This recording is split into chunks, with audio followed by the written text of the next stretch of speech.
You're putting in chemicals in your body. We are not a combustion engine. Oh, it's just calories in, calories out. That may work for a steam locomotive, right? The amount of calories you throw into the combustion furnace, and that heats water in a boiler, and it converts that into energy, into locomotive energy. That is not the case for us. We don't have any fire or furnace in our stomach. We're chemical factories. We put chemicals in our body. They have chemical reactions in our body, it's just nonsense when you understand that. Carbohydrates are complex organic molecules that have different, unique chemical interactions in your body, and they can have different hormonal reactions in your body. They'll all raise insulin, but fructose on its own will interrupt other hormones as well, such as leptin, which is the satiety hormone, and upregulate ghrelin, which is this hunger hormone. So you feel more hungry and less satiated, and you overeat. And it also is addictive. It gives a dopamine hit to the brain, just like cocaine, heroin, and meth, right? So that's different. You get your calories from fructose. That's different from getting your calories from glucose, and they're both carbohydrates. And if you get your calories from amino acids, that's different too, because you don't use amino acids for energy largely. You use it as building blocks and materials for the molecules that your DNA is coding for. And then fats as well. 70% of your brain, 70% of your brain is made out of fat. 20% of that fat is DHA, which is an omega-3 fatty acid that only exists in animals. Doesn't exist in plants. Well, there's omega-3s in plants. Wrong kind. That's ALA, and we don't convert that into DHA or EPA very well. In fact, some studies show that you give somebody a lot of ALA, it may increase your EPA, but it drops your DHA, and vice versa sometimes. So it's not clear at all that you can get enough of these essential fatty acids from the omega-3s that exist in plants at all. And some people would argue you can't at all. And so, this is this is required. You have to eat this stuff and for meat. So, those are being used as structural components. They're not just being used for energy, right? And so, the idea that everything boils down to the amount of heat that escapes when you burn something is ludicrous. Okay, wood has calories. Eat some wood. What does that do for you? Is that calories in, calories out? You're taking in calories. It's not doing anything for you because we're not a combustion engine. Right? You have a glass of water at room temperature that has X amount of calories. You have a glass of water next to it at 120 degrees Fahrenheit. That has Y amount of calories. It has more calories than the room temperature water, right? So are you going to gain weight? You're going to put on fat by drinking the warm water instead of the cold water? Is that a thing? Are people saying that? It's more calories, right? So, that's the sort of the absurdity of this. And so, I guess you could argue that if you really chilled yourself up, you'd have to generate more heat energy and sort of offset that, and you'd use some of your energy stores to generate that. You could say that, but that's what that's the idea there. Are you going to store fat from that heat energy? No. If you just drank warm water every day or hot water every day, that would not supply your caloric demands. That would not supply your energy demands for your body. You'd just be warm, right?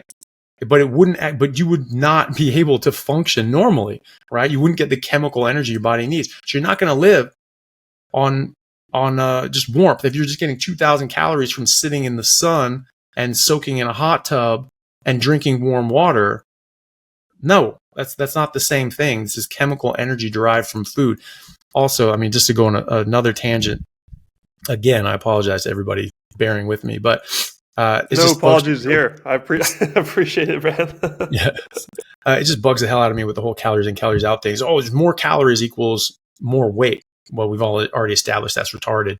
But the thing with calories in grams, right? So there's 9 calories per gram of fat, 4 calories per gram of protein and carbs. Well, we've already established that a lot of these things are used as building blocks of materials, especially with protein. And when protein is being used as energy instead of a building block, it doesn't get 4 useful calories. It's probably less than that. And because it has to be processed. And so you actually lose a bit of the energy. So it would be more estimated around 3.3, 3.4 calories per gram. But let's just call it 4. And again, calories are a bit useless. But 4 calories per gram versus 9 calories per gram. Oh my God, there's more calories. Ooh, that means you're going to store that energy. You don't need all that energy, and you're going to store that as fat.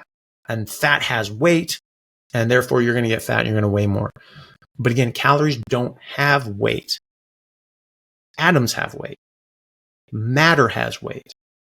Grams have weight, right? So it's 9 calories per gram. That's the only part of that equation that has any weight measure.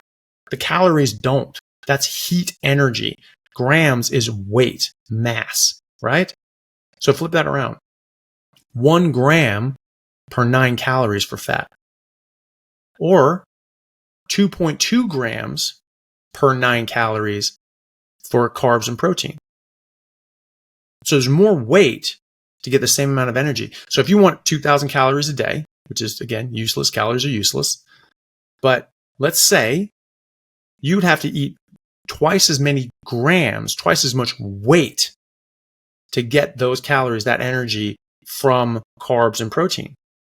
So actually, wouldn't it make sense that if you wanted to lose weight, you'd want more energy dense material that has less weight? You're bringing in less matter into your body and you're getting the same energy. And so you weigh less, right? And in fact, if you calculate this out about the amount of weight that goes into a 2,000 calorie diet, you actually find that people do that you would have just less, bring in less matter into your body and lose a very significant amount of weight at a very similar rate that we actually see people lose weight on a ketogenic diet with high fat, getting a lot of their calories from their fat. So, it's all wrong. And, the whole idea of, calories in, calories out, this is, again, something just being pushed by the food companies and Coca-Cola. And, Coca-Cola founded the exercises medicine foundation, where they're, oh, just move more, just eat less, move more. Oh, just calories in, calories out, because it serves their purpose. Because it says it doesn't matter what you eat, calories are interchangeable. Just don't want to eat too many of them. Bullshit. The calories that they're pushing are harmful, and they come with chemicals that are harmful. The calories that they're pushing, the carbohydrates, the sugars, have hormonal effects on our body that is harmful. They come with plant defense chemicals and just artificial chemicals that are harmful. The fructose and sugar as well. I mean, you look at the just the raising of insulin. I mean, the weight gain, fat loss is majorly influenced by hormones like insulin. Insulin is your major fat storage hormone. Without it, you can't really store fat. So type 1 diabetics don't make insulin. They don't store fat. They can't store fat. They waste away until they die unless they get insulin. And then people that have an insulin secreting tumor, called an insulinoma, and they just pump out massive amounts of insulin. It doesn't matter what they eat. They get extraordinarily obese. And that's what we're talking about here. This is hormonally driven. Your body's in a different metabolic state, and you're either going to store fat or burn fat. And so if you eat carbohydrates, you're putting yourself, more towards that insulinoma, where you're having high insulin and you're going to be storing fat. And then we talk about the calories and things like that. So we've just been massively manipulated and misinformed. But this is how the body works. This is how the hormones work. And that's how calories work. They don't. Calories are nonsense. It's a nonsensical measure. Wood has calories. You're not going to get anything from it. Your hot tub has calories. For those who have hot tubs, you're sitting there, you're going to be getting heat energy into your body, and you're not going to store fat when you do that, right? And you're not going to get all the energy that's required for your day just by being warm and exposed to calories. You're just not, right? Drinking a lot of warm, hot water, soaking yourself in saunas and things like that. Your body's going to get warmer. It's going to get hotter. It's going to have more calories. You're not going to gain weight. It's nonsensical, and you're not going to survive if you don't eat and you're just doing that. So, it's very problematic to say the least, but people really need to stop and think about what is being said and what that actually means, because it is nonsense. Hey everyone, really happy to announce a new sponsor for the show and for everybody down in Australia. It's Stockman Steaks, who are delivering high quality grass-fed and finished pasture-raised beef and other meats, flash frozen and vacuum sealed to your door, something that I've been enjoying a lot of myself recently as well. They also have a great range of specialty items such as high-fat keto mince and carnivore beef and organs mince with liver, kidneys, and beef heart as well. So use code Chaffee today for a free order of beef mince or another your specialty gift along with your order at stockmansteaks.com.au, and I'll see you over there. Thanks, guys. Yeah, and I think my favorite, just to sort of sum that up, my favorite way to think about it, what you mentioned earlier, is that it's very easy to turn animal parts into animal parts. It's not easy for your body to turn leaves into animal parts. Yeah. It's just not meant to do that. You need such a special digestive system to be able to make that happen. Yeah. And it's just not the way that we're designed. No, and the animals that do that have the ability to generally break down fiber and turn that actually into fat and protein. All animals need fat and protein. That's what it comes down to. And animals that eat fiber have the ability to break down fiber. It's not them that are breaking down fiber. No animal at all can break down fiber. Even termites can't break down fiber. Even though they eat wood, they can't break it down. It's the microbes in their gut that eat it. And as a byproduct, as a waste product, they produce saturated fat. And then the microbes die off and those get absorbed as protein, right? And so a cow is eating grass, but what it's absorbing is fat and protein. Gorilla's eating leaves, but what it's absorbing is fat and protein. And all the way down the line, right? Same with a termite. So people say like, well, I see an ox and they have all this muscle, so I can just eat what an ox eats. I'm like, well, if you were an ox, then yes, you could. But you're not an ox, you're an idiot. And so that doesn't work for you, right? And so we have a different digestive tract. We can't break down fiber in the way that an ox can. We have an appendix about that big. It's a vestigial organ. It's a vestigial cecum. It used to be 4 feet long, 5 feet long. And in gorillas and chimpanzees, it is. And they're called hind gut digesters. And so that fiber packs into that cecum, and that's where it ferments and breaks down into fat and protein. We lost that ability and we lost that organ because we have not needed it in millions and millions and millions of years, right? And so that's the thing. So you're not going to get the same fat and protein and nutrients from eating grass or fiber or wood or sawdust, which is what they put into processed foods and manufactured foods to up the fiber content, by the way, or make like ice cream thicker or frozen yogurt thicker. Swear to God, look it up. And so, that doesn't do anything for us nutritionally.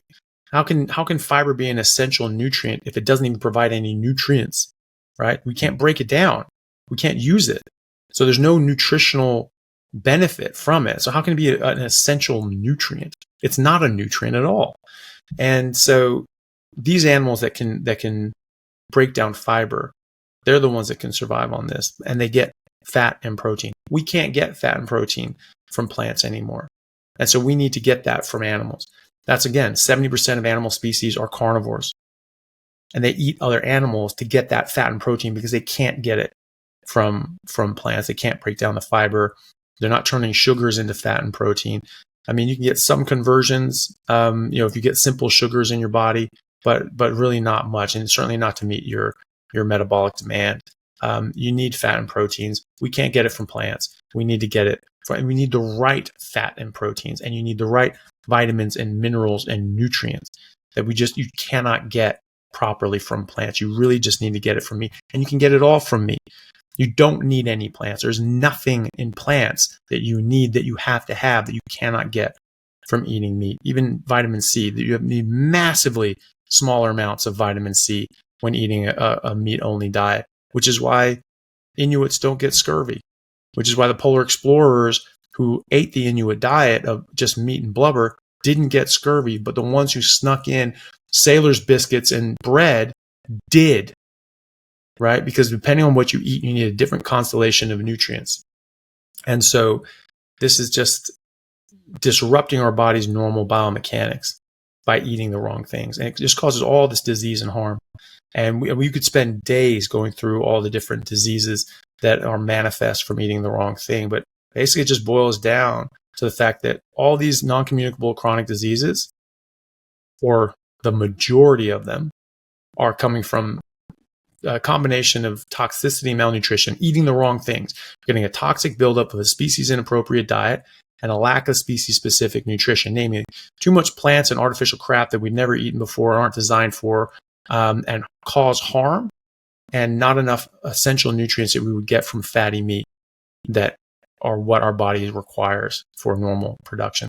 And like the cows with selenium deficiencies, they get muscular dystrophy. Well, how many of our diseases are nutritional deficiencies that we don't even realize are nutritional deficiencies? And we're just trying to treat these things biochemically and with pills instead of finding out what the hell is causing it. Saying, oh, here's something wrong here. Great. There's enough people that have it. Let's make a pill that addresses this. They're not looking for why this is increasing. They're not looking for why this is getting worse. Diabetes is not a metformin deficiency. People just don't make enough metformin and all of a sudden they just get diabetes. So we need to supplement metformin. Or, heart disease is a statin deficiency. Oh gosh, our bodies are, some people just don't make enough statins. And so we just have to get this drugs out there. This is nonsense. That something else is happening. And instead of looking for the root cause and fixing it from the ground up, we're just trying to make expensive Band-Aids that just cover up the problem and make people a lot of money. And that has to go, because we're getting fatter and sicker than we have ever been in human history. And that is going in a very bad direction. And we are just getting worse and worse and worse, and people are suffering more and more and more. And that has to go, because we're getting to the end point here. We're getting to the point where we are getting so sick and so unwell that it's really unsustainable. And life expectancy levels are coming down now in America and elsewhere. There could be other reasons for that as well, but that shouldn't happen. Hey guys, just want to take a second to thank our sponsor at Carnivore Bar. I don't promote many products because honestly, all you need to be healthy is to just eat meat. For those times that you're out hiking, road tripping, or stuck at work and you want a nutritious snack that is just meat, fat, and salt if you want it, the Carnivore Bar is a great option. So I like this product not because it's just pure meat, but also because I want the carnivore market to thrive as well. And the more we support meat-only products, the more meat-only products there will be available in the mainstream. So if this sounds like something you'd like to get behind, check it out using my discount code Anthony to get 10% off, which also applies to subscriptions, giving you 25% off total. All right, thanks guys. Right, we have more technology, more access to food, more access to medical care, and yet things are getting worse. Right, so that's a major problem, and I think it's so easy to address if you just recognize what's going on. You just eat like a human. That's what my friend Bill Schindler wrote a book called Eat Like a Human. He's a professor of paleoanthropology and archaeology. I'm saying this is how humans used to eat. Do that. And really, that's just eating meat. And even post-agriculturally, we ate plants, but we detoxified them, fermented them, and did different things to them to reduce the toxic load and increase the bioavailability of the nutrients. We're not doing that anymore. We're not even doing that, right? We're just, raw food, plants, just raw plants, it's so great. No, these things have toxins. You need to lower the toxic load if you're going to eat them with fermentation and other sorts of things that we've been doing for thousands of years. But for tens of thousands of years, we weren't eating any of this crap. For hundreds of thousands of years, for millions of years, we were eating meat. So that's what humans are supposed to eat. You get back to that, then your body's going to work the way it's supposed to work. Animals in the wild are healthy. Humans in the wild are healthy if they're eating their natural diet. The natural state of life is that of health. If you have a species that's just killing itself, whether it's eating the wrong thing, it's just getting sick and diseased, they don't make it. Not in the wild anyway. They don't survive. They don't thrive. You have to thrive. You have to be doing better than all the other animal species around you, or else you're done. Right? And so we became the most dominant species of animal that has ever existed during the ice ages, because of the ice ages, because we were forced to manifest our destiny as apex predators. And we're saying, carnivores, because there were no plants that have, even if we wanted them. That's it. Well, people were moving towards the equator to run away from the ice. No, they weren't. The fossil record is very clear. Homo habilis went up into the ice shelves, into the ice. And presumably that's where the megafauna was, right? That's where the mammoths were. That's where their prey was, right? That's what they wanted to eat. And so, we became the most dominant species on Earth because we became carnivores. Why would we be the one carnivores who have been carnivores for millions of years that somehow being a carnivore is bad for our health?